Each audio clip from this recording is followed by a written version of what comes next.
మెంతి పరాటాకి కావాల్సిన పదార్థాలు గోధుమ పిండి 1 కప్పు, మెంతులు 2 టేబుల్ స్పూన్లు, కొత్తిమీర కొద్దిగా, ఉప్పు సరిపడా, కారం 1 టేబుల్ స్పూన్, పసుపు చిటికెడు, అల్లం వెల్లుల్లి పేస్ట్ 1/2 టేబుల్ స్పూన్, పచ్చిమిర్చి 4, ధనియా పొడి 1 టేబుల్ స్పూన్, వాము చిటికెడు, నూనె సరిపడా, బెల్లం పొడి 1 టేబుల్ స్పూన్, పల్లీల పొడి 1 టేబుల్ స్పూన్. మెంతి పరాటా తయారు చేసుకునే విధానం.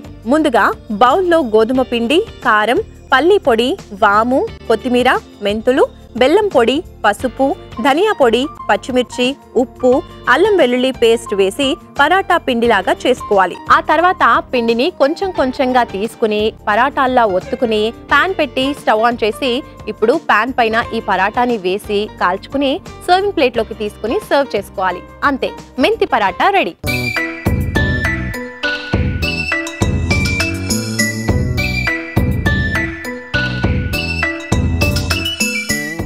ఇప్పుడు యూట్యూబ్లో ఈటీవీ అభిరుచి ఛానల్ ఉంటుంది. దాన్ని సబ్స్క్రైబ్ చేసుకోండి. మన ప్రోగ్రామ్స్ అన్నీ మీకు వీలైన టైంలో చూసుకొని చక్కగా ఎంజాయ్ చేయండి.